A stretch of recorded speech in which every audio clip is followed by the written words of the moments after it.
Estás escuchando Milenio 3 por Aluka Nanika. Estamos aquí para anunciar que se ha completado la secuenciación del genoma humano. Sin duda alguna, se trata del mapa más importante y maravilloso que jamás haya creado la humanidad. El momento que vamos a presenciar aquí ha sido propiciado por el trabajo brillante e incansable de científicos de todo el mundo, incluyendo a muchos hombres y mujeres presentes hoy aquí. En los años venideros seremos capaces de combinar la sabiduría de la biología, la química, la física, la ingeniería, las matemáticas y la informática. Les felicito por este impresionante y sobrecogedor logro. El anuncio de hoy representa más que un triunfo épico para la ciencia y la razón. Hoy estamos aprendiendo el modo en que Dios creó la vida. Ahora quiero invitar al Dr. Francis Collins a subir al atril. Quiero felicitarle por su desarrollo de algunos métodos centrales para encontrar genes causantes de enfermedades y por su actual liderazgo del proyecto Genoma Humano. ¿Quiénes somos? ¿De dónde venimos? ¿A dónde vamos? En el año 2000, esas preguntas, las eternas cuestiones, parecían más cercanas. Se presentaba el asombroso libro del genoma humano. Un texto de 3.000 millones de letras. La información codificada en grupos de 4 letras que tiene cada una de nuestras células.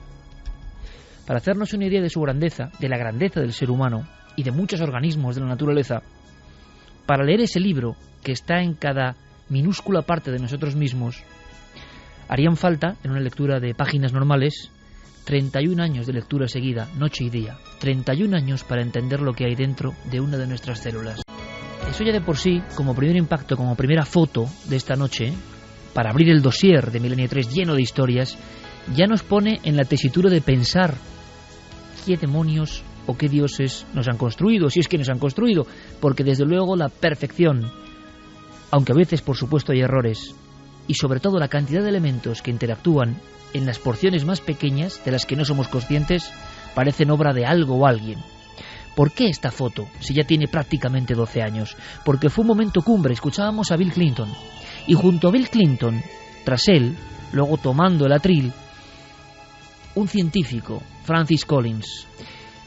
Me refería a él la semana pasada y en un momento de bastante angustia, porque lamentábamos aquí ese mazazo de la noticia del fallecimiento de una de las chicas en la tragedia del Madrid Arena. Y además, si alguien tiene la grabación, hablábamos un poco de que la fe en algo más podía mitigar, desde luego, cuando el dolor es tan insoportable, tan inconcebible, tan injusto.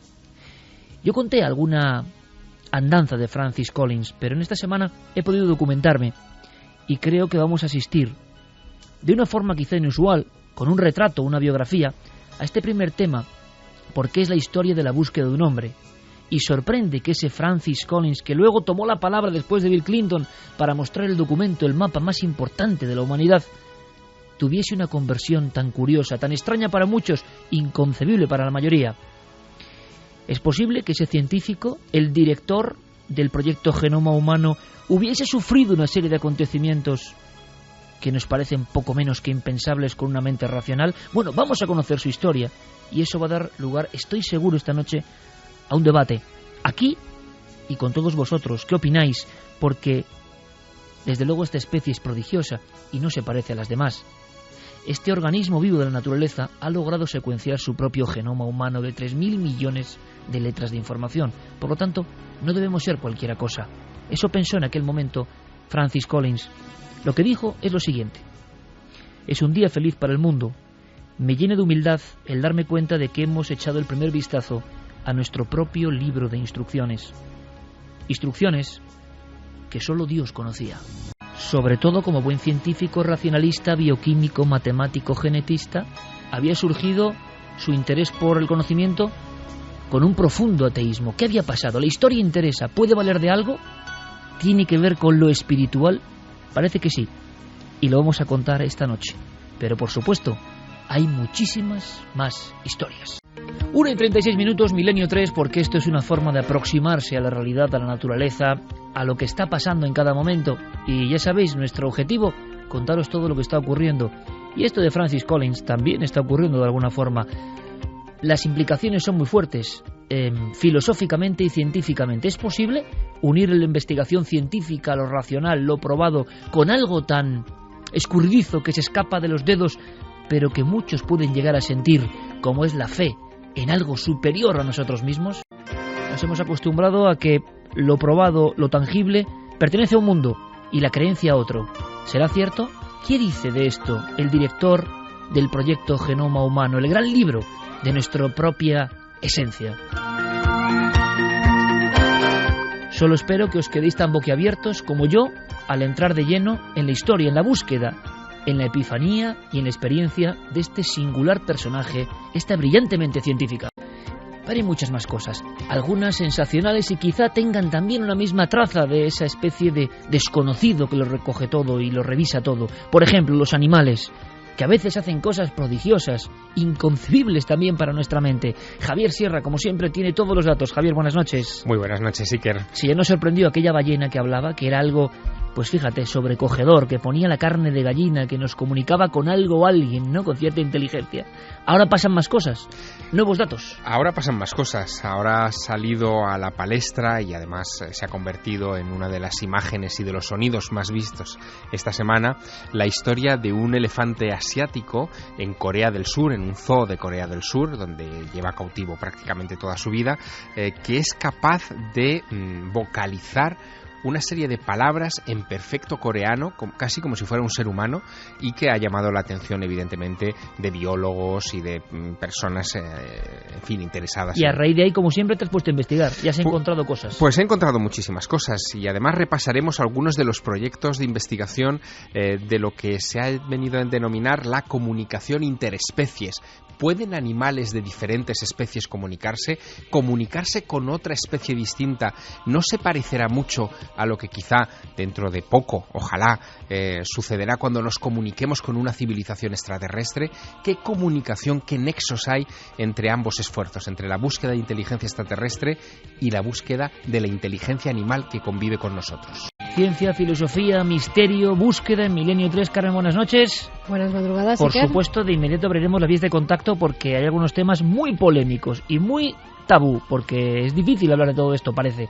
Así que vamos a soltarlo ahí para que opinéis con absoluta libertad, a favor o en contra, porque seguro que también aprendemos algo de vosotros. Pero, por cierto, en cuanto a acontecimientos y noticias, también hay noticias de que animales están variando su comportamiento, a veces con resultados trágicos en diferentes partes del mundo, algunas con animales bellísimos, pero también letales. Pues sí, que en esta ocasión ha sido un leopardo que parece que ya ha devorado a su 15ª víctima en Nepal. Vamos a hablar con especialistas para ver por qué estos animales han cambiado su comportamiento, qué está pasando, qué está haciendo mal el hombre para que animales como el leopardo, que nunca había atacado si no era porque se veía el atacado, que ahora atacan para comer, no atacan para otra cosa. ¿Qué está haciendo mal el hombre para que estos animales actúen así? ¿Qué está cambiando? ¿Es culpable el hombre? Será otra cuestión para lanzar ahí al aire y que opinéis libremente. Porque hay quien puede pensar eso, hay que decírselo a las víctimas, ¿no? Es decir, es todo muy polémico, como nos gusta saber que hay personas y tecnologías que están para nuestra seguridad. Ahora, ¿eso se puede volver en nuestra contra? La cibernética, la digitalización de la vida, el increíble potencial del ser humano para crear cosas, puede de repente, como en la película Yo Robot, venirse a nuestro frente y hacer como un Frankenstein del siglo XXI? Pues parece que sí, y toda la información que es para quedarnos boquiabiertos, repito, es de Santiago Camacho. Santi, buenas noches como siempre. Buenas noches, Iker. Pues sí, esta semana, curioseando por ahí, me encuentro en la página web de la revista Wired un artículo que tiene un sugerente título: 7 tecnologías que harán más fácil al próximo presidente cazarte y matarte. Como titular no tiene desperdicio, pero usando como base el contenido de este artículo, que es muy bueno, me he encontrado con sorpresas que a un servidor que se las da de estar al tanto de la última tecnología en espionaje, de la última tecnología militar, me han dejado sorprendido. Con Fermín Agustín, Noel Calero, por supuesto Carlos Cala, Guillermo León, bueno, todos nuestros amigos, toda esta gran familia. Y ojo que hay noticias de última hora. Precisamente la actualidad nos lleva a un rincón oscuro que vamos a conocer un poco más entrada la noche, un rincón que bien ha pateado nuestro amigo Javier Pérez Campos. Javier, buenas noches. Hola Iker, buenas noches. Hablamos de la Atalaya de Ciudad Real. Hace escasos días se encontraba allí la última víctima que ha aparecido precisamente en ese lugar, a las afueras de Ciudad Real.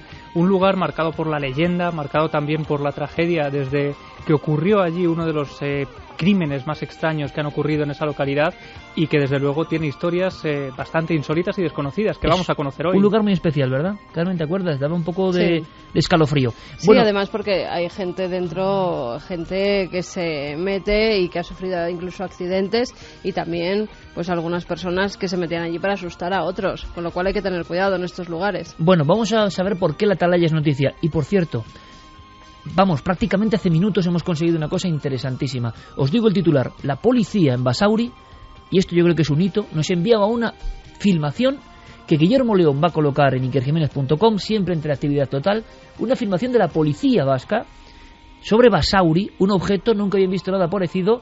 Tenemos el sonido, vais a ver el vídeo, es un expediente X, por tanto, en vivo en Milenio 3, pero además, Javier, hemos podido acceder directamente a los testigos, a los policías. Sí, vamos a viajar hasta Extremadura porque allí también han ocurrido cosas, pero es que esta noche vamos a conocer al policía que grabó personalmente ese extraño objeto sobrevolando el cielo de Basauri. Y solo te digo una cosa, tengo aquí el email que nos enviaba esta persona y desde luego la descripción que hacía es bastante interesante. Dice: parecía ser de un material brillante, una especie de chapa de color aluminio que reflejaba perfectamente los rayos del sol.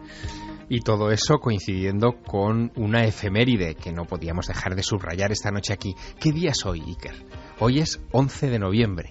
11 de noviembre de 1979, hace 33 años, por tanto, se producía uno de los grandes casos OVNI de la historia de este país, el famoso aterrizaje en emergencia de un avión con pasajeros en el aeropuerto valenciano de Manises por dos luces rojas, en fin, que provocaron una catástrofe que conmovió a la prensa, a los ciudadanos, que dejó huella en la literatura y que 33 años más tarde sigue dando que hablar. 11 de noviembre, una fecha pues casi sagrada, ¿no?, para los amigos de los ovnis como somos nosotros. Y los ovnis vuelven, pero claro, vuelven con testimonios y filmaciones de policías. Un lujo, como siempre, en Milenio 3. Solo queda una cosa, Carmen, vías de contacto, porque además hay una sorpresa de un buen amigo nuestro. Iba a decir, esta noche tenemos un regalo de una persona que forma parte de nuestro equipo, que hace unos relatos maravillosos y que se ha decidido pues a probar con la novela. Teo Rodríguez ha escrito la novela Oscuro. Pone: durante siglos ha permanecido dormido, ahora acaba de despertar. Lo ha publicado Minotauro y esta noche vamos a sortear 3 ejemplares, Iker, entre todos los que escriban a las vías de contacto que ahora mismo paso a dar. A través del correo electrónico milenio3 con número @cadenaser.com, y tanto en Twitter como Facebook como Google Plus pueden buscarnos en Nave del Misterio. Soy científico y por eso no creo en Dios. Parece algo que tiene cierta lógica. Es algo que se mantiene hoy en día. Muchos científicos, por ejemplo en España, se avergüenzan de tener algún tipo de creencia. Y no leáis, amigos y amigas de Milenio, Dios como un arquetipo que tiene que ver con el Dios cristiano, cualquier tipo de creencia en un ser sobrenatural. Nos referimos a eso siempre que mencionamos a Dios, con el credo que vosotros queréis ponerle. Pero la sensación de que hay algo que rige, que ordena, o que ha ordenado en cierto momento, o que ha impulsado en cierto momento la historia de la evolución, tanto humana quizá como de la vida en la Tierra, como el concepto del propio inicio de las cosas, el inicio de todos los inicios. Sobre eso vamos a hablar. Y es polémico, lo sé. Así que os pido atención y que luego seáis libres para opinar como van a opinar nuestros compañeros. Pero son raros los ejemplos y por eso lo traemos aquí, no por otra cuestión. Raros e interesantes periodísticamente y para gente con serie de inquietudes como es este equipo, que un científico de esta talla tan brillante, Francis Collins, bioquímico, genetista, matemático, director del proyecto de Genoma Humano, Premio Príncipe de Asturias de la Ciencia, otorgado aquí por supuesto en nuestro país, según Clinton u Obama, uno de los científicos más importantes del siglo XX y del XXI. ¿Cómo es posible que él haga un libro que se titule ¿Cómo habla Dios? Porque en alguien sin ciertos conocimientos, muy dado a la fe, poco al raciocinio, al estudio de las cosas biológicas, pues puede incluso ser más o menos comprensible para muchos. Es decir, nos encontramos con un ejemplo absolutamente a contracorriente.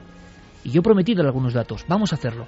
Espero que escuchéis con atención porque creo que es una de esas historias que significan bastante. Hay personas que, a pesar de que su entorno diga todo lo contrario, son capaces de remar a contracorriente en el ámbito más difícil, y siendo honestos y compartiendo ambas naturalezas, ciencia y creencia. ¿Por qué tienen que estar separadas? Se lanzó una encuesta en 1961 entre científicos de todo el mundo. El 40%, oh sorpresa, creían en algún tipo de deidad. Se repitió la escena, la encuesta, la pregunta en 1997. Mismo resultado, 40%. Nos parece mucho para la sensación, sobre todo en nuestros días, de que cualquier cosa que tenga que ver con lo espiritual, lo sagrado o lo que está por encima de lo humano no sea absolutamente arrumbada o apartada. ¿Cuál es la historia de este hombre? Y tengo que resumir mucho para que luego podamos opinar. Este hombre no tuvo una infancia especialmente religiosa, hizo los estudios universitarios y cuando se graduó o acabó la carrera de químicas se empezó a dar cuenta de que ese era el camino que él tenía que seguir. Lo imaginamos, ¿verdad? Se da cuenta de la curiosa armonía del mundo de las moléculas, del mundo de los elementos que nos conforman. Y cree, como muchos otros, que no hace falta ningún Dios para explicar las cosas, que evidentemente, precisamente, la perfección de esas fórmulas tienen que llegar a explicarlo todo sin dejar resquicios para ningún tipo de ente sobrenatural. Como, por cierto, tantos han creído y tantas cosas buenas y muchísimas malas se han hecho a lo largo de la historia por parte de todas las religiones. Esa creencia que parece un poco irracional, que desde luego nos se suele enseñar en los ámbitos de la pura ciencia, que desde que aparece Darwin parece que tiene claro que no hace falta explicar nuestro misterio evidente con la presencia de un Dios, sino por el azar. Ahí está la gran pelea. Llega muy joven nuestro amigo Francis Collins a pensar que las religiones no tienen ninguna verdad. Y se convierte en agnóstico, en un principio. Agnóstico, que significa el que no sabe si existe Dios o no. La gente muchas veces emplea este término con mucha ligereza, pero es el que no sabe. Hay autores como, interesante por cierto, el célebre profesor de Oxford, C.S. Lewis, que habla de este momento, de este lanzarse al agnosticismo, como una especie de ceguera deliberada. Y este término me ha parecido muy interesante, y espero que me digáis qué pensáis vosotros. La ceguera deliberada que muchos de nosotros en cierto momento de la vida tenemos, dice él, o muchos científicos también, es la conveniencia de ignorar la necesidad de ser responsable ante cualquier autoridad más alta que nosotros, espiritual. Creer, decía nuestro amigo Collins, se dio cuenta en aquel momento, recién graduado como químico, que era un suicidio intelectual. Es más, él dice, y estoy sacando, para ser absolutamente escrupuloso, notas de sus propios trabajos, no quiero inventarme absolutamente nada. Collins decía, y esto nos va a sonar, ¿verdad? Me sentía muy cómodo con mi nuevo conocimiento, desafiando cualquier creencia espiritual de cualquiera que la mencionase en mi presencia. Me sentía definitivamente superior. En 1973 también se doctora en bioquímica, da un paso más. El doctor Collins, que desde luego como mente racional parecía un portento. Es entonces cuando ocurre algo extraño. Se empieza a dar cuenta de una evidencia que los demás parecen no notar en su total dimensión: la complejidad del cuerpo humano y la extraña armonía de eso que dicen se llamaba ADN. Analizando el ADN, como buen bioquímico, estamos en épocas muy lejanas, queda mucho tiempo, quedan prácticamente 25 años para algo que era absolutamente imposible, secuenciar el genoma humano, 3.000 millones de letras. Pero él se da cuenta que el ADN no parece muy casual. Es uno de sus primeros escritos que ya le provoca alguna que otra enemistad. Él dice, es como una columna vertebral, cito textualmente, de azúcar fosfatada y de bases orgánicas, perfectamente organizadas, colocadas en cada una de las rendijas de esas extrañas dobles hélices. Repite él, no me parece fruto del azar, pero ¿tendrá razón Collins o no? Lo cierto es que, como bioquímico, y atendiendo incluso con compañeros de la medicina a varios enfermos, se da cuenta de algo que entra en otro ámbito de las cosas, que se va más allá de las pizarras y las fórmulas. Acude a varios hospitales y observa mucha gente que sufre. Mucha gente que sufre además sin tener culpa. Como pasa hoy mismo, esta misma noche, en cualquier hospital español. Hay gente que sufre, hay niños que sufren, que no han hecho nada para que eso ocurra. Y él los examina y está muchas noches junto a su lecho. Y se da cuenta de algo que le asombra y que él va anotando. Con mentalidad, repito, de absoluto ya ateo. Él lo va a comentar, no ya agnóstico. Ha pasado a ser combatiente. ya no se limita a no creer o dejar de creer. No cree en la posibilidad de un Dios y sobre todo siente la misión de que tiene que quitar esa idea de la cabeza a los demás, porque son individuos propios de otro tiempo que dificultan la evolución de la mente humana y de la realidad de la naturaleza. Collins habla de que hay muchos enfermos, o algunos, que les sorprenden por la seguridad y la paz absoluta que tienen, a pesar de que saben que la muerte está muy cerca. Y esa paz y esa seguridad parece que residen en la creencia en un ser superior que creen está aguardando, que creen que todo tiene cierto sentido. Él ya ha leído a Freud y tantos otros que hablan de Dios como un espejismo, como una ilusión, como una especie de muleta para no darse cuenta de lo crudo de la vida. Collins dice, sí, era una muleta psicológica, sin duda la herramienta más poderosa que yo he visto hasta ese momento. Le impresiona tanto al director del proyecto Genoma Humano este convencimiento de algunas personas en su propia fe, que inicia una aventura vital interesante. Y digo esto porque muy pocos somos capaces de poner una hoja en blanco y de intentar analizar en lo que creemos y en lo que no. Y él empieza a intentar hacer una especie de escaleta racional para reafirmar su propio ateísmo. Y entonces, según sus palabras, Collins empezó a pensar que había cosas que se resquebrajaban y que todo era mucho más complejo, que todo era menos dogmático de lo que él había imaginado. Hay algo que le llama la atención. Empieza a pensar en el ser humano, en cómo somos, en qué somos y estudiándolo desde dentro. Y se da cuenta de que hay una norma universal. Da igual la religión, todas la han adoptado. Y en casi todos los seres humanos. Hay una norma que nos rige, una norma que rompemos muchas veces, constantemente diría yo, y más en nuestros días.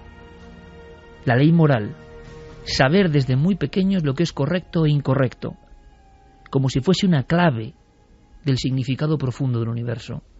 Y se da cuenta de que todas las teorías de la evolución, de la supervivencia del más fuerte, chocan de frente con algo que él está percibiendo. Personas que, por ejemplo, ven que otros se ahogan en un río y se lanzan directamente, sin conocer de nada. Personas que dan su vida para salvar a otros sin ningún beneficio, por lo tanto, sin ninguna asunción de esa importantísima ley de la evolución para que su estirpe genética sobreviva. Ese altruismo, cuando es verdad, significa un misterio para Collins. ¿Qué tenemos dentro de nosotros para que ocurra eso? Sabemos y hacemos el mal constantemente, pero sabemos que está mal. Hay quien piensa que esto es una cuestión moral, cultural, pero Collins no lo acaba de creer. Ve que desde muy pequeños los bebés saben muy bien qué está bien y qué está mal, cuándo hacen bien y cuándo hacen mal. ¿Quién ha implantado eso en la mente del ser humano? Esa mente que, por cierto, tampoco se explica con la genética. Los estudios continúan. La genética va desarrollando sus mapas. Y entonces Collins y otros científicos se dan cuenta de que hay algunos elementos que no se explican, que nos diferencian de los demás. Es evidente. La consciencia, ser conscientes ahora mismo, por ejemplo, de quiénes somos, por qué estamos contando esto, y vosotros por qué nos estáis escuchando. También el lenguaje, algo que utilizamos, que empleamos y que no entendemos en su profundo misterio, significado y origen.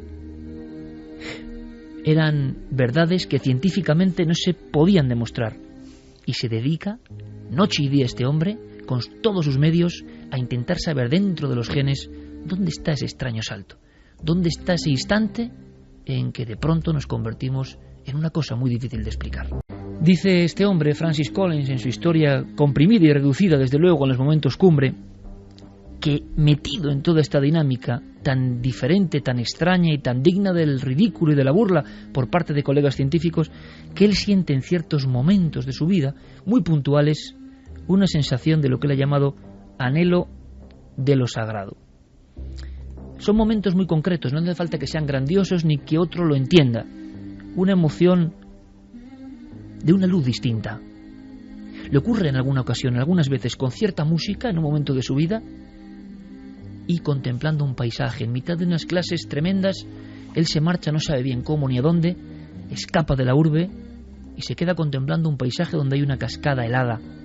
Y de pronto él dice, textualmente lo leo, durante unos momentos me sentí elevado de una concepción materialista del mundo hacia una dimensión espiritual indescriptible y distinta.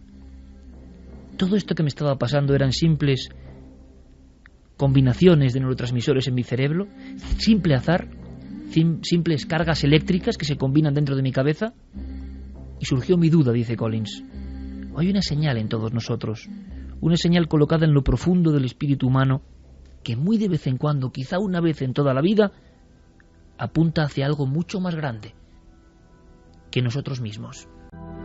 A Francis Collins, director del libro más importante de la humanidad quizá, se le empiezan a resquebrajar sus creencias dogmáticas, firmes y tangibles. Empieza a creer que el lenguaje, las matemáticas y el ADN son tres formas de hablar de eso que está fuera de lo concebible, pero que ha construido la realidad. Se da cuenta de que en el mundo materialista en el que nos hemos metido se ha roto algo respecto al pasado. En el pasado muchas personas, daba igual su creencia, su cultura, tenían ese anhelo de buscar el sentido de la vida, el sentido de lo más alto, el sentido que construía la realidad. Sin embargo, dice Collins, en nuestra vida sobresaturada de hoy, materialista, llena de estímulos, se ha perdido esa conexión, ese preguntarnos a nosotros mismos quiénes somos y por qué en nuestra célula hay 3.000 millones de letras que significan algo que no entendemos. Y dice algo impresionante. Se da cuenta de que no hay mucha diferencia entre su laboratorio de biología o uno de física y una catedral. Tiene la misma sensación y asegura, ¿no están ambos ante esa búsqueda diciendo hola? En el fondo esa es la historia de Collins. Poco a poco va quitándose esas pesadas capas de creencia y al final descubre cosas impresionantes. Dice una muy gráfica, que vamos a entender todos enseguida. Habla con amigos físicos, habla con cosmólogos y todos están muy orgullosos de sus teorías. Han logrado explicar cómo empezó prácticamente el universo. No hace falta ningún dios, ninguna creencia, ningún ser sobrenatural. Y parece que es cierto. Hemos logrado saber con el polvo de estrellas, con las radiaciones cósmicas, qué pasó casi al principio del todo. Bueno, no, al principio del todo, cuando toda la masa estaba en un solo punto. Y veía a los compañeros orgullosos, y es para estarlo. Esta especie milagrosa y asombrosa ha llegado no solo a leerse a sí misma, sino a leer cómo fue el principio del tiempo. Pero falta algo, le decían. Faltan pequeñas fracciones, milisegundos del inicio de todo. Pero eso que falta y que no, digamos, alardeaban de ello, sino más bien al contrario, eso que falta es muy importante, porque es el momento en que toda la materia se junta, en que todo empieza, es el primer instante. Hemos logrado formular todo lo demás hasta hoy, hasta ahora. Sin embargo, ¿quién puso esa materia ahí? ¿Quién puso esa explosión ahí? ¿Quién puso ese punto ahí? ¿Dónde está la mano que colocó eso ahí? Evidentemente, el camino ya no tiene vuelta atrás y se da cuenta que en la naturaleza pasa exactamente lo mismo. Exactamente lo mismo. Cuando llega el genoma humano, ya metido de lleno en la creencia en un Dios que no es un Dios convencional, pero sí una especie de relojero cósmico. Cuando llega el genoma humano, este hombre se da cuenta de la siguiente sorpresa. Pensábamos que todo iba a estar escrito. Hace 12 años pensábamos que muchas enfermedades se iban a curar conociendo el código. Hace 12 años pensábamos que todos los secretos de lo que somos estaban ahí escritos y que solo hacía falta leer muy bien, con mucha atención. Y se queda todo el mundo pálido cuando se da cuenta de que no hay tanta diferencia entre nuestro genoma y el de un chimpancé. Incluso a nivel de genes, son muchísimos menos de los que creíamos. Es un golpe a nuestra, a veces, soberbia. Pero claro, si tenemos casi los mismos genes o piezas que un chimpancé, incluso que un ratón o que algunos peces, ¿cómo podemos hablar? ¿Cómo podemos ser conscientes de quiénes somos? ¿Cómo podemos hacer arte? ¿Cómo es posible? ¿Acaso esos genes se comportan en cierto momento de una forma diferente? Los científicos, dice en el año 2007 Collins, como no entienden una gran parte de eso que somos nosotros en pequeñas capsulitas, han llamado a lo que no hace nada aparentemente ADN basura. Y dice Collins como una de las últimas sentencias, llamar a algo por parte de los científicos ADN basura es solo muestra de nuestra profundísima ignorancia. Curiosamente, y lo hemos contado aquí, hace muy pocas fechas se comprobaba que esa parte, como la materia oscura del universo, es la que realmente hacía cosas. Pero claro, con los mismos genes que otras criaturas, nosotros hacemos cosas completamente diferentes. Unos se enmudecen, otros se desarrollan, otros codifican elementos, y de ahí nacen cosas que parecen casi milagrosas y que no nos damos cuenta de lo que son, como hablar, como hacer ese arte, como pensar, lo que ninguna otra criatura de la naturaleza durante miles, en ocasiones de millones de años o cientos de millones de años de evolución, ni siquiera se han aproximado. ¿Qué pasó? Termina la vida de Collins con su última teoría, asombrosa. Hace unos 100.000 años, entre 100.000 y 50.000 años, quizá otra nueva visita de esa fuerza creadora de las cosas, nos tocó, algo mutó, una sola letra o unas pocas letras de esos 3.000 millones, y del resto de la naturaleza nos convertimos en lo que somos. Francis Collins llama a eso intervención divina. Él es científico entre los científicos, y contamos todo esto porque mientras se cuenta habitualmente todo lo contrario, toda la teoría hacia un lado, esto habitualmente se oscurece, no sale. Y creo que una eminencia de este tipo y su aventura personal tan humana merecía la pena que fuese radiada. ¿Qué opináis? Bueno, un poco de filosofía o de experiencia personal, que implica muchas cosas, en el fondo el gran misterio. Pero tenemos que escuchar a Collins, ¿no? Directamente a él, gracias a la gestión de nuestro querido amigo Diego Marañón. Escuchemos un fragmento de este hombre tan importante en la historia de la ciencia y que trascenderá nuestro tiempo. Pero si se cuenta eso, ¿por qué no se cuenta la historia que hay detrás del ser humano? Escuchamos. Tuve en cuenta varios indicadores de Dios que nos rodean en el universo, como su origen o la perfecta puesta a punto del modo en que todas las constantes físicas que determinan el comportamiento de la materia y la energía parecen haberse puesto en marcha de un modo tan concreto y preciso como para hacer posible la vida. Hubo otras muchas cosas, como mis queridas matemáticas, la razón de que funcionen a la hora de describir el universo. Algo en todo ello te hace creer que el creador tuvo que haber sido un matemático. Todas estas cosas eran estimulantes y me llevaron al punto de ver que era plausible creer en una especie de creador, algo como un concepto distante de Dios. Aunque, por último, Collins sabe que en este tiempo no es bueno hablar de esto.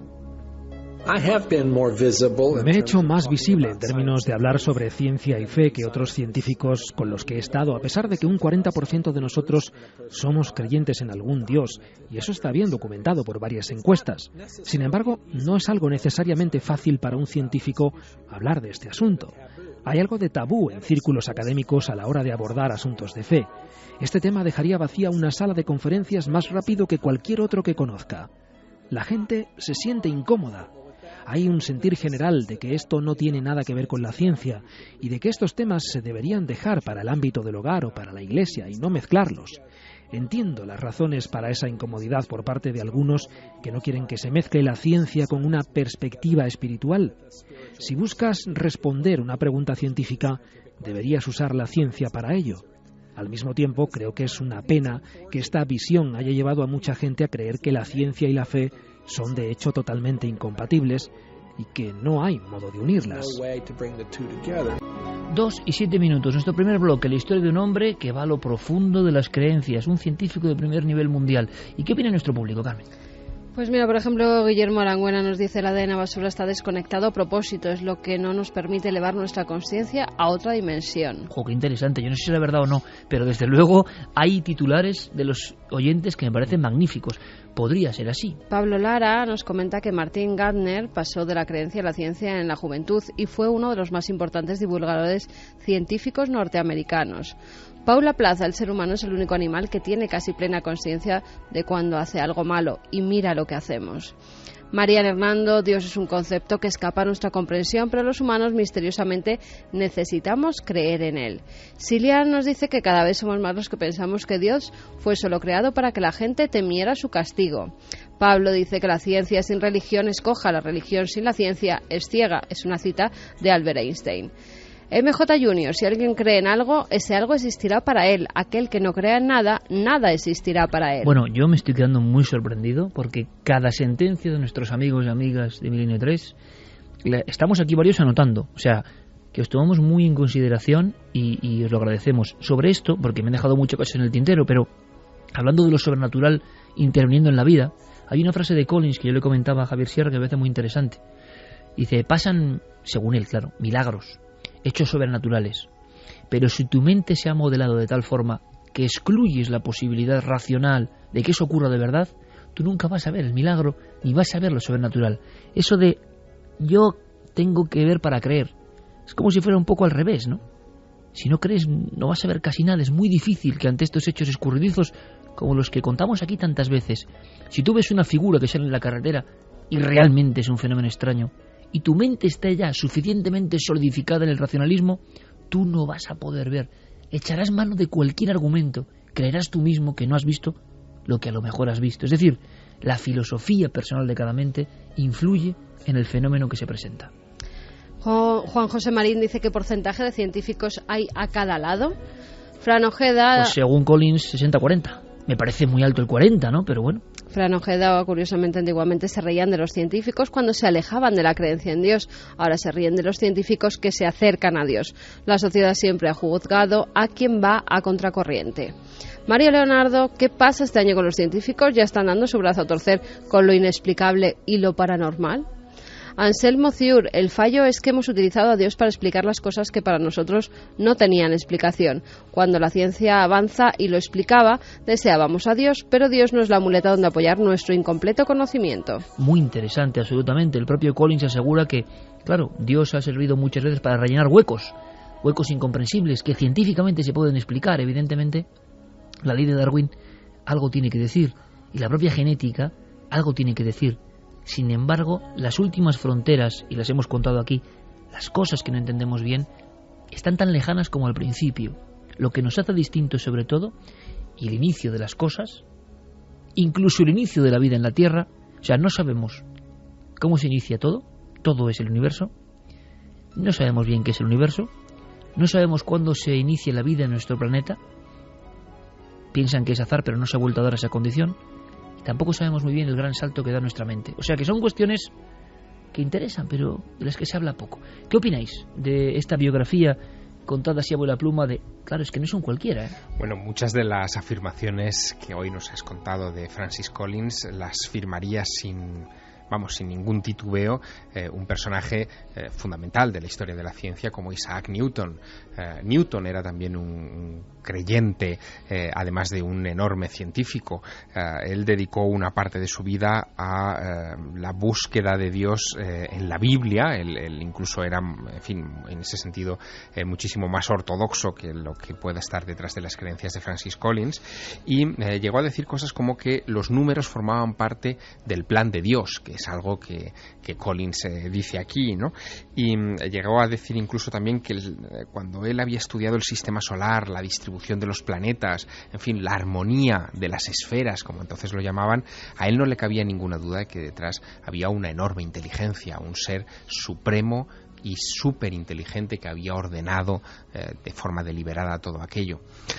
Pero no es solamente Newton, es que ha habido otros grandes personajes de la ciencia que también han dado ese salto en un momento dado, ¿no? Por ejemplo, tenemos ahí nada más y nada menos que al padre de la bacteriología contemporánea, Louis Pasteur, este hombre que se educó en un ambiente francés, católico, pero al que la fe, en fin, digamos que le resbaló un poco y le pasó desapercibida durante una buena parte de su existencia, cuando él descubre las primeras bacterias, las levaduras, cuando desarrolla, fíjate Iker, la teoría infecciosa del origen de las enfermedades. Hasta Pasteur, el hecho de que una enfermedad fuera contagiosa era poco más o menos que algo mágico, algo que no éramos capaces de entender. Es decir, su salto, o el salto que supuso para la ciencia médica, es casi el equivalente al que va a suponer el ADN, ¿no? Las investigaciones en genética.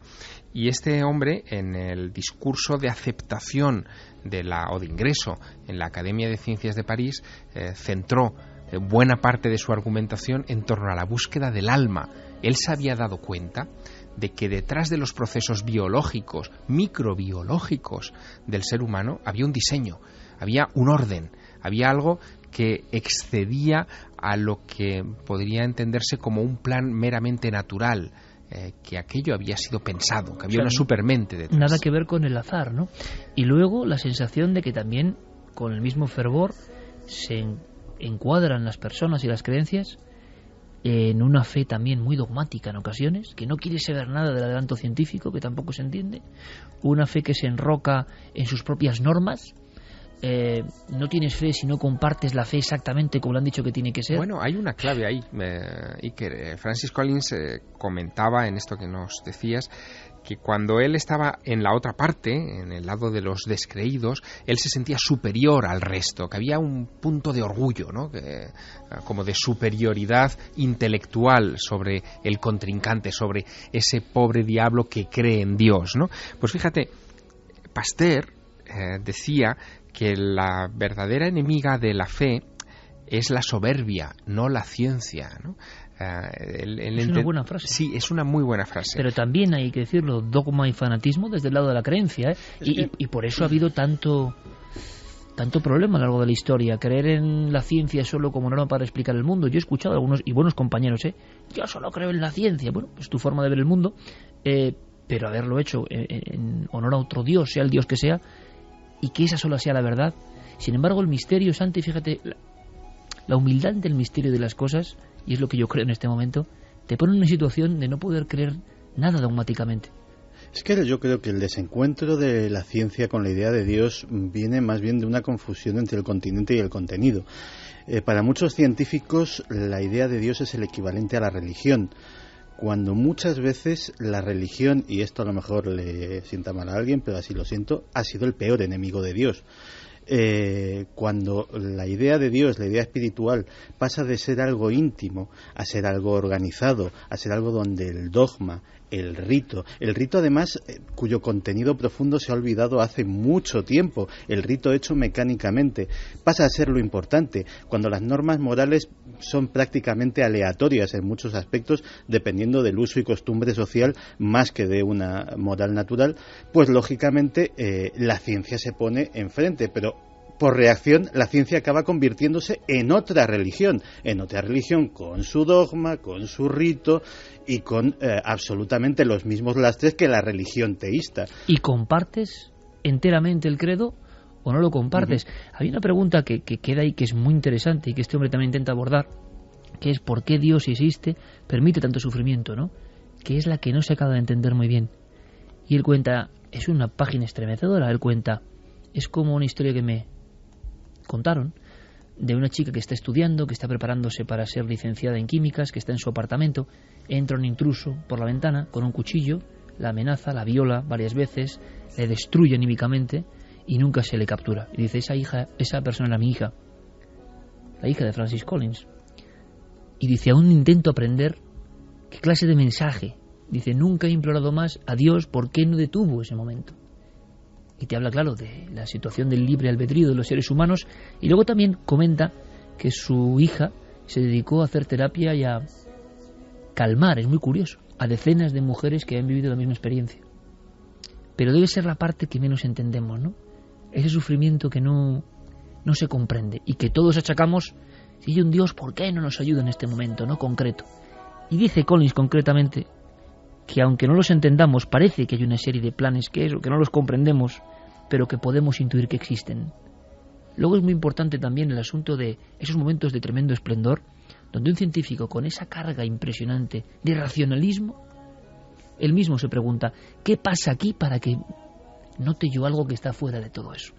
El alma humana nota algo que brilla fuera de todo eso, y que puede que muchas personas nunca lo vean, ¿no? O nunca estén, o nunca quieran estar en esa posición porque es incómoda también. Y lo ha notado siempre. Cuando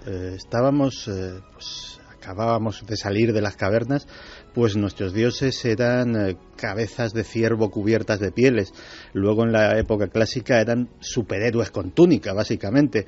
Y luego fuimos a formas más evolucionadas. Pero yo creo que lo que algunos científicos modernos están intuyendo es precisamente lo que decías hace un rato.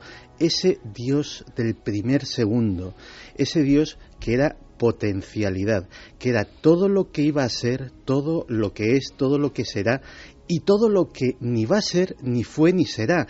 Era la potencialidad máxima, el infinito elevado a la enésima potencia. Y en ese concepto tan sumamente abstracto sí que cabe un Dios. Cabe un Dios como tiene que ser un Dios, incomprensible para nuestra mente.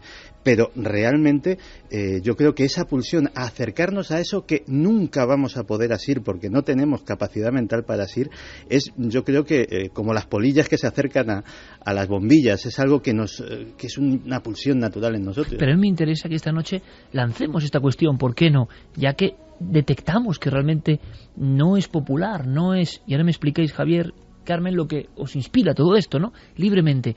Pero fijaos, y entramos ya en el siguiente tema rápidamente, pero creo que era importante, porque además lo prometí la semana pasada, enterarme de si era verdad que el director del proyecto Genoma Humano había tenido estas visiones casi de epifanía, ¿no? O visiones de la conciencia cósmica, ¿no? Ese instante en que uno entiende casi todo, o cree intuir que aunque los demás no le crean, hay algo que está más allá. Bueno, pues yo lo he dicho muchas veces, y sé que además soy muy pesado y que no voy a convencer a muchos en el sentido, ni es mi propósito. Mi enganche brutal con las cavernas y demás es porque detecto algo de eso que dice Santiago Camacho. Sin saber mucho de arte rupestre no detecto ahí mucha arqueología, mucha medición, mucha ciencia. Yo lo que vi es otra cosa. Y entonces fue como aproximarme a ese momento en que Dios, la naturaleza y el hombre parecían muy unidos. Es muy curioso, cuando uno viaja a Göbekli Tepe, se da cuenta de que los dioses ya son una cosa tenebrosa. Son monolitos de piedra con mucho poder, que dan miedo. Los hombres ya trabajan el campo. Eso ha venido hasta ahora, ¿eh? Los hombres ya son esclavos del campo y las estaciones. Hay unas normas, gente que tiene más y que tiene menos. El neolítico es una ruptura brutal, es una organización de las primeras urbes, es nuestro modelo de sociedad. Eso lo decía mucho el gran maestro Félix Rodríguez de la Fuente. Algo pasa, decía él, entre ese hombre libre, entre comillas, y en un mundo seguro no muy amable, pero un mundo que si uno va a las pinturas se da cuenta de que tiene una belleza, una armonía como no se ha vuelto a conseguir. Entonces, ¿qué ha pasado? Algo ha ocurrido. Las leyes de los hombres y las leyes de los dioses. Los dioses se han convertido en una cosa a temer, una cosa a rezar con un código. En las cavernas no parece que eso fuese así. Todo fluía. Los animales parecían espíritus, incluso esos antropomorfos que tanto me llaman la atención. Parecen niños. Parece que hay un culto a la vida. Las primeras deidades son mujeres embarazadas. No otra cosa. ¿Qué pasa en ese mundo que se esfuma? Hay un paralelismo evidente entre el viaje que tú nos estás planteando esta noche a las cavernas y la búsqueda de los orígenes de nuestra especie en el ADN. Y es muy curioso, y esto sí que quisiera subrayarlo, que en la investigación de la genética, por alguna razón, los científicos que se han involucrado más a fondo en su trabajo, en su análisis, en su comprensión global, son los que han sufrido, mayores mutaciones de conciencia. Esto es significativísimo. Francis Crick, el descubridor del ADN, que debía salir necesariamente esta noche en esta mesa, es un personaje que termina haciéndose grandes preguntas sobre el diseño inteligente. Él llega incluso a sugerir cierta artificialidad. Y ahí todos los que le han adorado como premio Nobel, exacto, empieza a tener enemigos. Oye, descubrir casi nada, la doble hélice, descubrirlo, una pequeña cosita, ¿no? Un poco importante. Pero no te vamos a permitir que te pases. Pues Francis Crick sufre esa persecución, efectivamente, y ese desprecio por una parte de la comunidad científica. Bien es cierto que no toda, es decir, probablemente, y eso, en fin, es un juicio evidentemente muy subjetivo, pero probablemente si Francis Crick hubiera sido español lo hubiera pasado muchísimo peor, es decir, hubiéramos sido mucho más dogmáticos en el ataque, ¿no? por la manera de ser de la ciencia en este país, ¿no? Pero Francis Crick supera eso, llega a plantear en algunos de sus libros cuestiones importantes sobre el origen, el diseño del ADN, e incluso llega a plantearse el alma. Y ahora nos encontramos con Francis Collins, que sería un poco como... Francis C. también. Sí, como el que ha conseguido llegar al fondo del camino que inició Francis Crick, llegando a analizar toda la secuencia del ADN humano, y se vuelve a plantear las mismas preguntas. El que empezó el camino y el que acabó el camino. Exacto. En los dos extremos de esta aventura se han planteado la existencia de Dios. Esa es buena, ¿eh?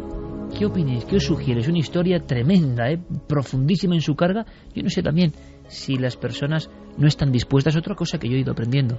Uno no está dispuesto a creer, a dejar de creer en lo que cree. Y si cree, dice, no he perdido el tiempo y creo. A mí me pasa todo lo contrario.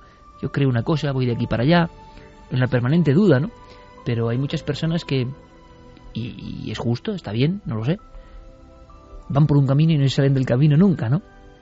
A mí me interesa tener estos ejemplos que yo no conocía y que en nuestro país es difícil de conocer.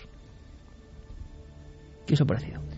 Pues a mí, por ejemplo, hablaba Santi de ese concepto, ¿no?, que nos resulta inabarcable a nivel de creencia, que es el concepto de Dios, ¿no? Y es algo que no podemos entender, que se nos escapa. Pero es que a nivel científico existen otros conceptos también inabarcables y se aceptan, sin embargo, sin más. Por ejemplo, el concepto de infinito, ¿no? Es algo que tampoco nos cabe en la cabeza y, sin embargo, pues ahí está, en los libros científicos de primer nivel se habla de ello, ¿no?, como algo pues que está ahí. Pero bueno, a nivel o materia oscura. O el momento en el que no existía ni el tiempo ni el espacio. ¿Quién puede concebir eso?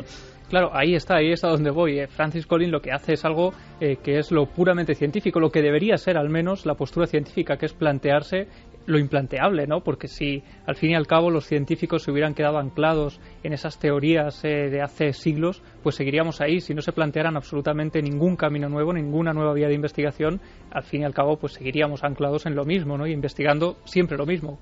Pero es lo más fácil. Hay que ser una gran figura científica para atreverse a decir yo he cambiado mi forma de ver las cosas. Claro, es que a otro lo aniquilan. Exactamente, y me imagino que lo intentarán, aunque claro, ante figuras científicas de esta talla es muy difícil aniquilar a alguien que ya ha hecho todo a nivel de ciencia y no le pueden rectificar ninguno de sus hallazgos, ninguno de sus hallazgos científicos sobre todo. Entonces, lo que pueden decir, como dicen mucho, no, claro, es que tanta ciencia se ha vuelto loco. Al final es el lo argumento, que dicen. El argumento Mira, es eso lleva a la locura. Ha estado con tantos números, con tanta ciencia, con tanta fórmula, que se ha vuelto loco. Es que cuidado con esto, porque es la misma dinámica, y hemos extendido un poco el debate, bueno, porque sabíamos que esto era la misma dinámica que ocurre cuando alguien, por ejemplo, en un ámbito militar, o en un ámbito de la Guardia Civil, o en un ámbito de las Fuerzas de Seguridad del Estado, asegura que ha visto algo sobrenatural. De inmediato le van a acusar de que te abrimos un expediente, que estás loco. Y con los científicos o filósofos que ha pasado esto, hay varios, lo mismo, es muy mayor, si no es muy mayor, enloquecido, pero siempre hay que buscar cierta explicación, ¿no? Cierta forma de que eso no cuaje. Bueno, hemos contado la historia de Francis Collins, era nuestra idea y nuestra promesa, y yo creo que hay cosas absolutamente maravillosas, dignas de reflexión. Nosotros lo lanzamos ahí, sin más ni más, creyendo que es interesante, y vosotros podéis considerarlo así o no, pero bueno, es la misión también de este programa, de vez en cuando meterse en profundidades. Vamos a ir ahora rápidamente, si os parece, compañeros, con algo que tiene Santiago Camacho. Le pido que lo haga casi como él sabe en titulares, para luego también poder hablar de animales. Tenemos mucho contenido, pero es que esto, a otro nivel, sí, muestra la fuerza de ese ser humano que está llegando a cosas, y esto es glorioso, Claro, no sé si interveniros aquí o no, pero desde luego el ser humano está llegando a cosas gloriosas en lo tecnológico, pero que también sobrecogen, porque por desgracia esa ley moral, ¿no? Sabemos lo bueno y lo malo, y muchas veces hacemos más lo malo que lo bueno. Es una paradoja y una contradicción brutal de esta especie. Santi nos lo cuenta, 7 técnicas. Pues fíjate que antes de nada voy a poner un único corte de una película. Una película que en su momento pues fue una joya de la ciencia ficción, pero que puede estar más cerca de lo que parece. Mi hijo. El primer Terminator fue programado para destruirme en el... Pues todos conocemos la historia, o casi todos los que hemos visto la película. Skynet, una red de computadoras prácticamente omnisciente, lo sabía todo, lo veía todo, lo escuchaba todo, se rebela contra la humanidad y, manejando un ejército de robots asesinos, intenta aniquilar a sus creadores. Pues eso puede estar más cerca de lo que creemos. Pensemos que ya no vivimos en el mundo seguro, absolutamente ajeno a estas cosas que pensamos que vivíamos hace 10 años, por ejemplo. Vivimos en un mundo en el que a día de hoy 3.000 seres humanos ya han sido asesinados por robots. Esto es ridículo. Sí, lo sé, las 3 leyes, su círculo de protección perfecto. Un robot no puede dañar a un ser humano. Primera ley de la robótica. Lo sé, he visto sus anuncios. Pero la segunda ley no establece que un robot debe obedecer cualquier orden de un ser humano. ¿Y si se le ordenó que matara? Imposible, entraría en conflicto con la primera ley.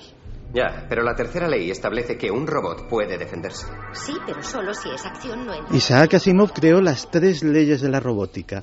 3 absolutos principios que estarían metidos en las mentes de todos los robots. ¿Para qué? Para impedir que pudieran hacer eso que decían en Terminator, rebelarse contra nosotros, que pudieran matarnos, que pudieran hacernos daño de alguna forma.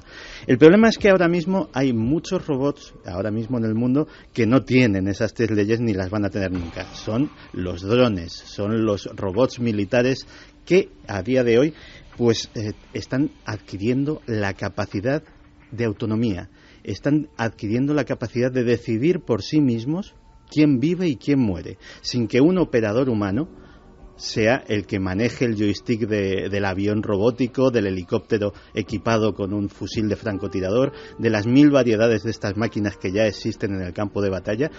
¿Y por qué? Pues por una cosa muy sencilla. Hay una guerra tecnológica y muchos de estos drones que están en Afganistán, que están en zonas de conflicto, los enemigos de los Estados Unidos están aprendiendo ¿a qué? A hackearlos. Están aprendiendo a interferir en a enloquecerlos. Claro, o incluso a llegar a controlarlos. Es decir, la encriptación de las transmisiones de los que controlan los robots están siendo interceptadas y o bien los inutilizan o en algunos casos pueden llegar a tomar el control del dron, con lo cual la solución es clara: hacer al dron autónomo. Ya hay varios proyectos. Uno de ellos es el proyecto Switchblade, que es un dron que puede ser transportado en una mochila por un soldado. Es un pequeño avión con 10 minutos de autonomía de vuelo, que puede ser lanzado desde un tubito, que es casi como lanzar un cohete de feria. O sea, no estoy en absoluto minimizando la cosa, y que es un dron kamikaze, es decir, localiza al enemigo que está atacando a su dueño y se estrella contra él, provocando una explosión. También está el UCLAS, que en este caso es del tamaño de un avión de caza ya convencional y que lo están experimentando la Marina de Estados Unidos y que de momento solamente es autónomo para aterrizar, despegar de portaaviones, que es probablemente la maniobra más difícil que pueda hacer cualquier piloto, y volar, pero tiene que pedir permiso antes de abatir a un objetivo. Esa es la primera de esas técnicas. Pero claro, muchas veces dicen que la información es poder. ¿De dónde sacarán la información estos robots? Oiga, no le pido que vote a favor. Sé que no puede, pero deje a su grupo. Que ellos voten lo que quieran. Ley de seguridad y privacidad en las telecomunicaciones. Invasión de la privacidad, más bien. ¿Has leído el post? Esta ley no es el primer paso para vigilar a la sociedad, es vigilar a la sociedad. Es la histeria liberal. Escucha, no voy a sentarme en el Congreso y... Fíjate, una figura, hemos hablado de Dios, a Dios muchas veces se lo ha representado como un ojo en el cielo. ¿Y si hubiese un ojo en el cielo vigilándonos a todos? Es lo que está planteando el proyecto Argus. El proyecto Argus es una cámara de, ni más ni menos, para hacernos una idea, el equivalente a 90 cámaras de fotografía normales de 10 o 12 megapíxeles en una sola cámara. Eso puede, con su solo objetivo, monitorizar entera la superficie de una ciudad, pero además sus operadores podrán no solamente ver lo que está sucediendo en tiempo real en toda la ciudad, como si la tuviesen delante, como si estuviesen en una atalaya a 15.000 metros, porque estará montada en un dron también, en un helicóptero que tiene 20 horas de autonomía, absolutamente invisible. El gran hermano hecho realidad. Pero es que espérate, pueden elegir hasta 64 objetivos pequeñitos para irlos siguiendo por toda esa área al mismo tiempo, sin ningún tipo de problema, aparte de tener la visión general. Es decir, es probablemente... O sea, nos cogen a cada uno de los que estamos aquí y nos seguirían a nuestra casa, Noel a su casa, Fermín a la suya, Javier a la suya, con todo lo que hacemos en calidad nítida, perfecta, en una sola pantalla. Claro, da tantísima información que hay un problema, que es que no saben los expertos del ejército estadounidense cómo analizar todo eso. Y han pedido consejo a productores y equipos de realities televisivos. Es decir, gente que está dedicada a vigilar a otros en las cámaras. Concretamente, el famoso Jersey Shore han estado asesorando al ejército estadounidense para explicándoles cómo cómo hacen el programa y cómo vigilan, como si pasa algo en la casa a las 3 de la mañana, hay alguien dispuesto a verlo, hay alguien que lo está grabando y hay alguien que puede dar buena cuenta de ello. Como aquí cuentan con los de Gandía Shore para explicar al ejército he dicho lo que yo tiene que hacer. El gran hermano global, y fíjate el detalle, ¿no? Pues sí, esa es una de las vías que tiene esta vigilancia global. Pero hay otra que es la que a mí personalmente me ha dejado sorprendido. Claro, todo esto, hemos hablado de que estamos generando una cantidad de información tremenda, pero es que nosotros, tú, yo, cualquiera de nuestros oyentes, dejamos un rastro digital que ni nos imaginamos. No solamente nuestras transacciones de tarjeta de crédito, sino nuestras tarjetas de abono de transporte, nuestros teléfonos móviles que van dando nuestra posición minuto a minuto. Has puesto un corte de Enemigo Público, que es una gran película sobre esto, y es que se está cumpliendo, se está superando lo que se decía en esa película, donde Will Smith, si no recuerdo mal, era constantemente perseguido por los sistemas informáticos, ¿no? Pues bien, para que te hagas una idea, el Instituto Brookings, que es un think tank americano, ha hecho un estudio que dice que para 2015, dentro de nada, seguir a una persona durante un año costará 2 céntimos. 2 céntimos de euro. Ese será el coste de esa operación. Con lo cual es perfectamente viable para cualquier Estado seguir a todos sus ciudadanos durante un año a ese precio. Pues bien, eso es lo que pretenden hacer la Agencia de Seguridad Nacional en el gran centro de datos que está construyendo en Utah. Se está gastando $2.000 millones. Tendrá capacidad para romper cualquier código criptográfico actual. El disco duro más potente del mundo se está instalando en Utah ahora mismo. Espérate, para que te hagas una idea. La capacidad de almacenamiento, porque no solamente va a estar monitorizando todo, de prácticamente todo el mundo, sino que lo va a estar guardando para volver a consultarlo cuando sea necesario.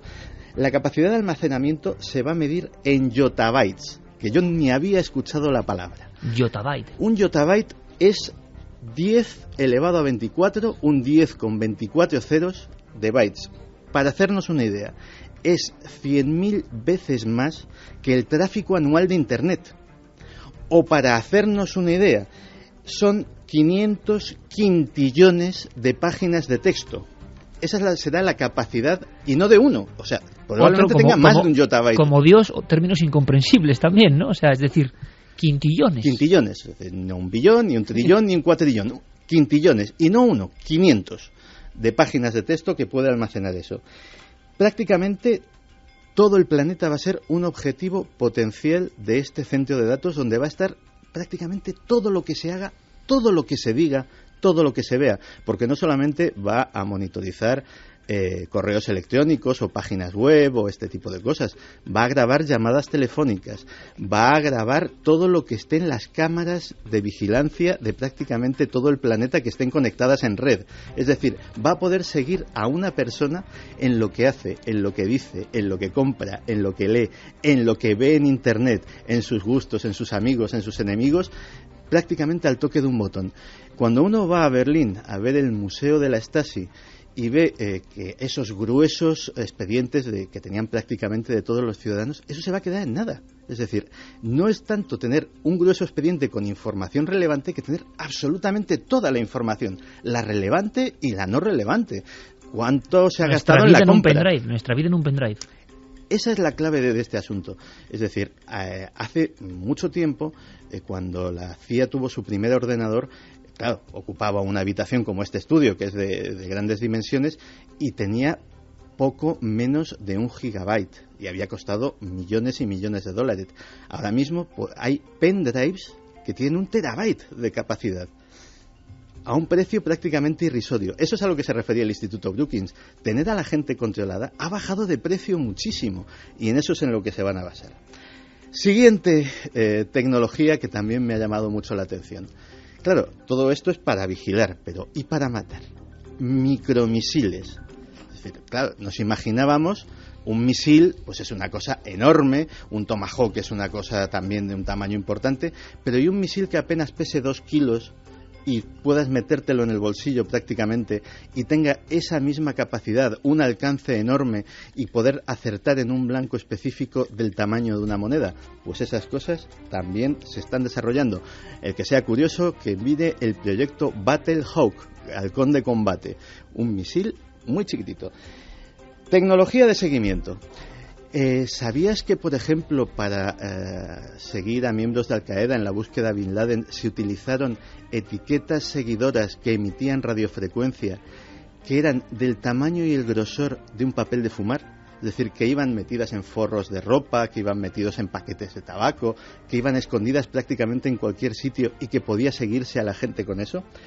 Pues bien, para que te hagas una idea, ahora mismo una empresa que se llama Blackbeard Technologies está vendiendo al ejército estadounidense seguidores que tienen 1 pulgada de tamaño y que pueden seguirte por todo el mundo porque se van conectando a las redes a las que tienen acceso. Si hay un wifi, se conecta y te transmite tu posición y todo lo que tienes alrededor. Si hay redes de telefonía móvil, hace lo mismo. Si tiene que aprovechar un teléfono Bluetooth de una persona que pasa al lado, también lo hace. Parasitismo informático para ir siguiendo tu rastro donde vayas. Así que nos pueden cazar como quieran, pero nos pueden cazar como quieran en segundos. Hay misiles pequeños, pero también hay misiles muy grandes, pero con una velocidad de Mach 20. Es decir, que en el momento en el que estalle una guerra, son capaces de plantarse en esa misma hora en un objetivo del enemigo desde los Estados Unidos. 1 hora para cruzar el planeta. Y por último, Santi, aunque sea brevemente, porque vamos con animales, ¿qué es la Gran Oreja? La Gran Oreja es el proyecto Blue Devil, un inmenso globo aerostático que puede ser colocado sobre una ciudad y que puede ir siguiendo a objetivos particulares, a ciudadanos, escuchar lo que hablan, escuchar sus conversaciones telefónicas e irlos trazando precisamente con esas cámaras del proyecto Argus, ir trazando su posición, solo que ya no es solo el ojo que todo lo ve, sino también la oreja que todo lo escucha. Perfecta crónica, Santiago Camacho. Todas las películas de espionaje se han quedado atrás en el 2012. Alucinante. Bueno, lo que viene ahora también lo es. Animales que hablan, lo recordáis, ¿no? Noticia de última hora, nos lo cuenta Carlos Cala. ¿Recuerdan a Nock, la ballena que hace unas semanas les presentábamos en este programa y que parecía que podía articular palabras como los humanos? Pues bien, a raíz de la extraordinaria difusión de aquella noticia, esta semana hemos conocido la sorprendente capacidad fonadora de Kosnik, un elefante cautivo desde su nacimiento en un zoo de Corea del Sur y que es capaz de pronunciar palabras como sí, no, hola e incluso repetir órdenes de sus cuidadores como túmbate o siéntate. Escúchenlo modular en coreano. La doctora Angela Stoeger de la Universidad de Viena ha estudiado el caso y se muestra perpleja de cómo el paquidermo es capaz de reproducir con bastante acierto el tono y timbre de la voz de los humanos con los que está en contacto, y lo hace mediante un truco ingenioso, introduciendo su trompa en el tracto vocal, redondeando su labio superior y adecuándolo a estos sonidos.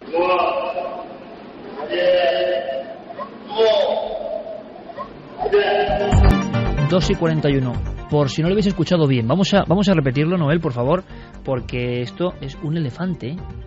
Escuchemos.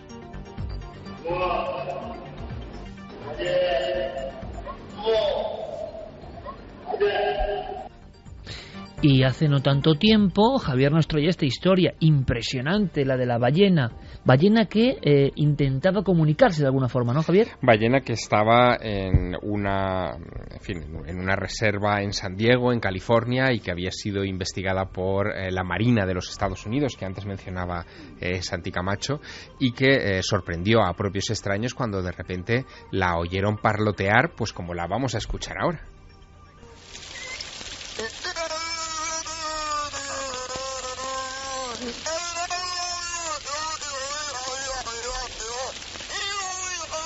Bueno, es que por muchas veces que se escuche esto, sí, de personaje de dibujo animado, ¿no? Totalmente. Tipo Bob Esponja, decíamos. Bueno, pues eso está pasando. ¿Qué demonios está pasando? Pues pasamos de una imagen bíblica como la del ojo en el cielo a otra que en el fondo también lo es, porque esto recuerda de alguna manera a esa serpiente que estaba en el paraíso y que hablaba con Adán y Eva, ¿no? Es como si de repente una serie de especies animales fueran capaces de mimetizar la voz humana en determinadas circunstancias. El caso de este elefante, de Kosnik, no es nuevo, porque cuando ya cumplió los 14 años, en el año 2004, ahora tiene 22, ya empezó a imitar el ruido de los camiones camiones, es decir, camiones que entraban dentro del zoológico con otros animales o que escuchaba por la periferia del recinto donde él estaba recluido, llamaron su atención y él en momentos determinados comenzó a imitarlo. Y ahora dicen los especialistas que han tratado a Kosnik que probablemente es la soledad del elefante la que le ha obligado, de alguna manera, la que le ha motivado a pronunciar estas palabras, que son básicamente instrucciones que él recibe de sus cuidadores. Son frases elementales: siéntate, muévete, vete al fondo, en fin, este tipo de cosas que son las que él repite de manera mecánica. Dicen los cuidadores, aunque, en fin, sobre esto habría mucho que hablar, que él las repite sin saber muy bien a lo que se está refiriendo. Ya lo de siempre, ¿no? Sí, es decir, minimizar un poco cualquier elemento que pueda ser misterioso. También se decía que ningún animal podía hablar, ¿no? Sí, eso se decía. Ni siquiera hacer estos sonidos, ¿no? Ninguna... Hay una cosa que me interesa especialmente. Va a contarnos Javier un caso del que yo he oído hablar en su título, un caso mítico de parapsicología y animales. Así es. Sorprendente, de verdad. Yo creo que lo escuchéis, es algo traído del Arca de Noé, de los misterios, nunca mejor dicho. Pero hemos indagado últimamente, ¿verdad? Y esto sí que no lo sabía. Vamos a ver si me lo explicáis. ¿Hay personas que se encargan de hablar con los animales? Es decir, ¿hay una especie como de corpus de enseñanzas o de códigos? Ellos dicen que se encargan de escuchar el alma de los animales. ¿Quiénes es son? Diferente. Esta gente que entrevistarla, Sí, porque es muy interesante. Incluso en España tenemos personas que hacen este tipo de animal communicator, que es como se llama, ¿no? Los susurradores de caballos, por ejemplo, entrarían en esa categoría. Son personas que, pues meditando, en cierta forma, estando en contacto con la naturaleza, tal y como estábamos antes, ya con toda la tecnología, pues se nos ha perdido el escuchar a la naturaleza, el escuchar a los animales. Estas personas viajan hacia atrás y parece que entran telepáticamente, según dicen, en conexión con algunos de esos animales, y estos animales le transmiten cómo quieren morir, si es que están a punto de morir, qué les pasa, porque se han roto una pata uno de los caballos, por ejemplo. Olga... Bueno, pero ¿esto tiene alguna base racional o tiene, vamos, si está esto ocurriendo? Tiene muchos estudios científicos detrás. Y además están utilizando muchas terapias, tipo flores de Bach, tipo colorterapia con los animales, y parece que funciona. Bueno, imagino que el célebre y eminente zoólogo Richard Dawkins pondrá el grito en el cielo, o otros etólogos que se han devanado los sesos de investigar el lenguaje posible de los animales. Sí, Esto parece un poco esotérico así a primera vista, pero yo no sé si luego hay más de fondo. Me parece interesantísimo. Hay mucho de fondo. Y además hay una cosa que quiero agradecer, de verdad, porque es que yo creo que el fluir de la comunicación, este concepto de comunicadores animales de alguna forma, o estudiosos surgió por un mensaje que nos enviaron, creo que fue al Facebook, y quiero agradecerlo, porque para que veáis que vuestros mensajes luego se convierten en investigaciones y llegan al resto del público. ¿Qué hay de esto? Pues fíjate que uno de los científicos que más ha investigado este asunto es un personaje que a Santiago Camacho le va a hacer saltar de la silla inmediatamente, que es John Lilly. John Lilly ha saltado. Claro, ha saltado. Aparte de, un médico importante y un investigador de la conciencia, uno de esos personajes que fueron muy controvertidos en los años 70, 80 por haber inventado los famosos tanques de aislamiento sensorial, donde una persona se tumbaba y podía vivir toda clase de experiencias extrañas, que investigó mucho con el LSD y con otras drogas de este tipo, de apertura de conciencia. Bueno, pues este personaje realmente lo que le dio el paso para entrar en estos mundos fue una investigación sobre los delfines. Él estaba convencido, absolutamente convencido, de que los delfines poseían un idioma tan complejo como el nuestro, con el que ellos se comunicaban entre sí. Hizo miles de horas de grabación de los sonidos que articulan los delfines, tratando de encontrar un nexo de comunicación con ellos. Él era un apasionado de esto que se llama ahora la comunicación interespecies. Estaba casi convencido de que si lográramos sintetizar un lenguaje intermedio entre los chillidos de los delfines y nuestra manera de hablar, podríamos podemos incluso llegar a filosofar, a conversar de conceptos como los de esta noche, sobre Dios o sobre tantas otras cosas, porque él pensaba que los delfines tenían una mente compleja, y fue de alguna manera el que acuñó esa sensación hoy universal. Seguro que si hacemos una encuesta recibiríamos respuestas positivas en ese sentido, de que los delfines efectivamente son los animales probablemente más inteligentes del mar, ¿no? Él fue el responsable de esa historia y llegó a publicar varios libros a ese respecto. Tanto es así, y fíjate el salto, qué curioso que es, que John Lilly terminó implicado en el proyecto SETI y terminó trabajando con Frank Drake en la famosa ecuación de Drake, convencido de que si lográbamos superar la barrera interespecie entre el ser humano y los delfines,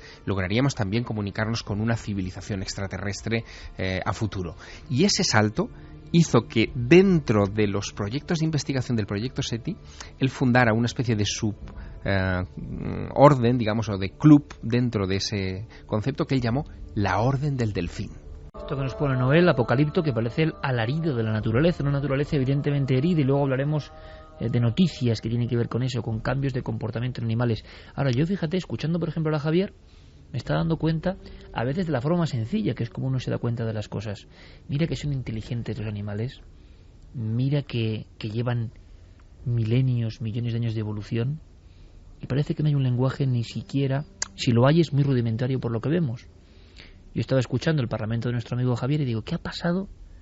Conectándolo con lo de antes, ¿no? Nuestra mente humana, no somos muy conscientes, pero ningún animal sueña llegar ni el 0,1%. O sea, algo pasa en nuestra especie para poder hilar con lenguaje, conceptos, ideas, y hacerlo de esta forma tan natural desde quizá el principio de la historia. No es algo muy raro, pero dices, y esto me interesa mucho, que la técnica tiene mucho de espiritualidad y del alma de los animales. No es algo más técnico, zoológico, ¿no? Es casi todo energético y telepático, así lo describen ellos. Es más, te ponen ¿Hay un gente ejemplo, en España que hace estas cosas? Sí, hay gente en España que hace estas cosas y da cursos por toda España. Se dedica a ello y se dedica además a tratar animales, por ejemplo, que tienen algún problema, y ella, Olga Porqueras, aquí lo tengo, es la principal animal communicator que tenemos en España. Ha escrito libros, ha hecho DVDs y se dedica a dar cursos, ya te digo, por toda España. Ella dice que los niños, por ejemplo, sí tienen ese lenguaje con los animales. Me lo imaginaba. Cuando vemos hablar a los niños con los animales, que en teoría no se están entendiendo, ¿verdad? Ninguno, ni el bebé cuando sí, claro, en teoría balbucea palabras, y el perro que parece que va a su aire y que ni escucha al bebé, o cuando vemos a un bebé hablando con un árbol, con objetos, pues dice que hemos perdido esa capacidad. ¿Qué temazo intuyo en todo esto? Sí, en los cuentos infantiles los animales hablan, ¿eh? No exactamente, y los niños los entienden.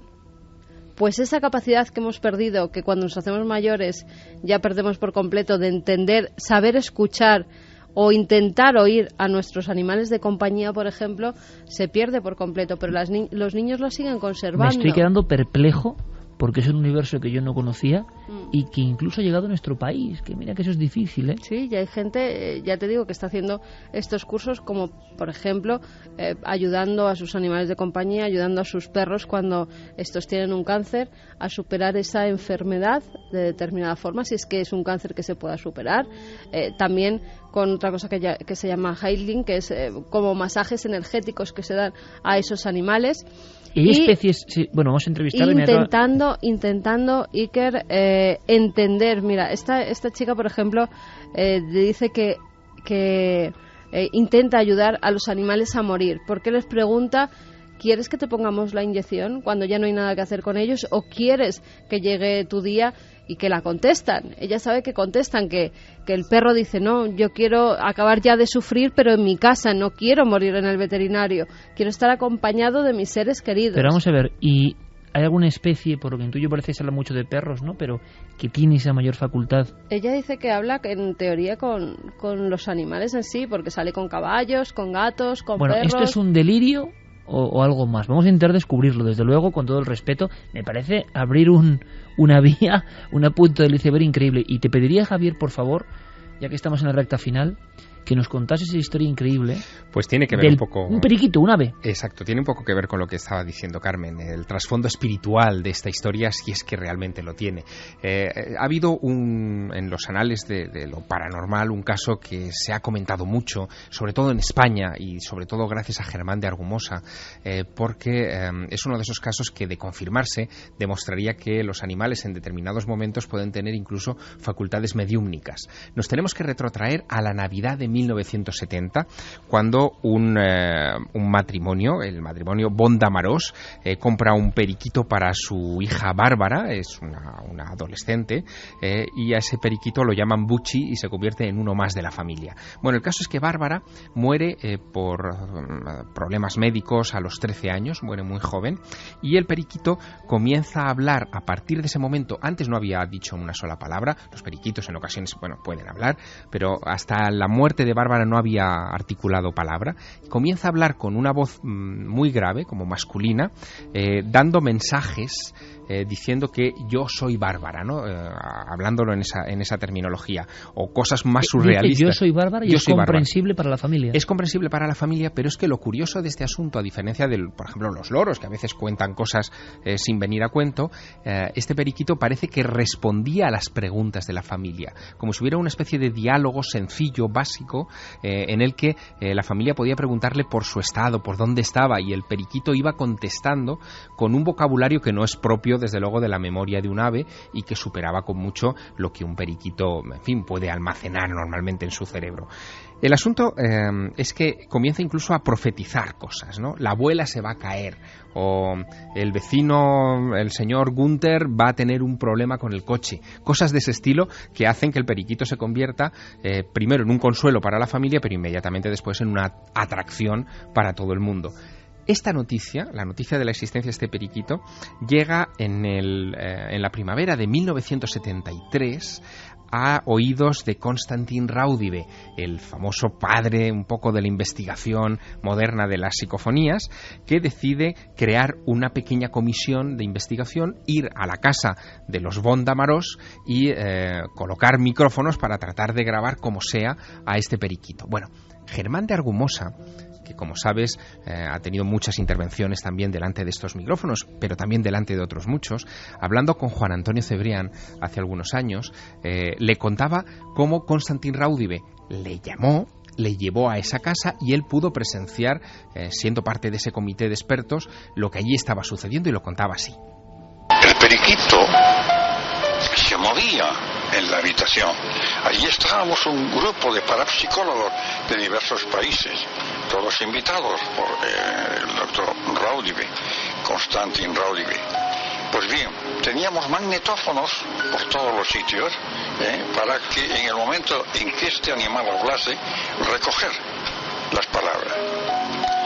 Pero de todo aquello,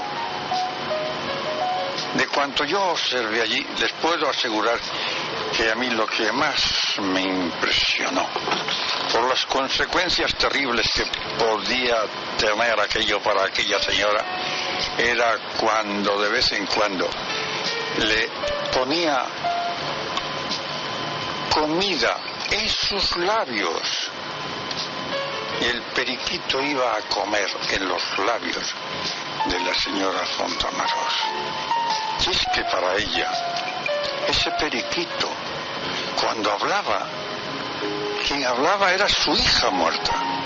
Germán de Argumosa tuvo una ocurrencia que después el propio Konstantin Raudive le aplaudió, en fin, entre sobrecogido y extrañado, ¿no? La ocurrencia que tuvo fue que parece que este periquito, cuando hablaba, se quedaba como muy quieto, en fin, muy estático, así que Germán no dudó en echar mano a su bolsillo, sacar su encendedor y, encendiendo la llama, pasarlo por delante de los ojos del periquito. Las extrañas ocurrencias de Germán. Sí, el periquito no se inmutó, pero mira, lo contaba así Germán. Cuando le pasé la llama, se la aproximé bastante. Por cierto, que en aquellos momentos miré la cara de la señora Bondamarós. Estaba angustiada, pensando que podía quemarle con la llama. Pues bien, cuando le pasé varias veces por delante de la llama, aquel animal no se inmutó. La conclusión a la que llegó Germán, y que de alguna manera aplaudió también Konstantin Raudive, es que el periquito estaba en una especie de trance cuando hablaba, que no estaba en el estado normal de conciencia que debería tener un ave de esas características cuando habla, o un loro, por ejemplo, normal cuando habla, que no es que esté en trance, sino que en un estado normal pues te dice estas cosas, ¿no? Aquel periquito, según Argumosa, no. Lo curioso de ese asunto es que en 1974, cuando las investigaciones ya habían avanzado bastante, el periquito anunció que Konstantin Raudive se iba a reunir con sus antepasados. Y al poco tiempo, Raudive falleció. Desde luego, Javier Sierra ha viajado a lo más bizarro y arcaico de la historia de la parapsicología española. Absolutamente, Javier. O sea, como no hay otra forma. Para poner colofón y guinda a una historia tan extraña, pues ahí va Germán Argumosa, el periquito de Hamburgo. La gran pregunta es, ¿y habrá grabaciones?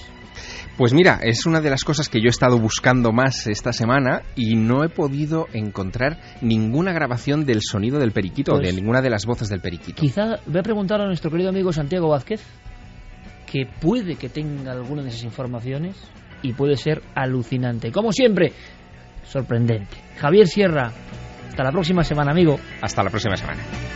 Santi. Nosotros hasta mañana. Bueno, los dos os veo mañana, ¿eh? A los dos os veo mañana y menudo programa que viene mañana en la tele Cuarto Milenio. Gracias, compañeros, como siempre, es un honor. Javier, que enseguida estamos con esa información de la policía en Basauri y con muchas más cosas que han ocurrido. Última hora, declaraciones de la policía de estas grabaciones son muy interesantes. Y muchas más noticias, muchas más cosas. Viajaremos a la Atalaya, sabremos qué ha pasado con esos animales que han variado su comportamiento. En fin, muchas cosas a la vuelta después de nuestros compañeros con toda la información, las noticias aquí en la SER.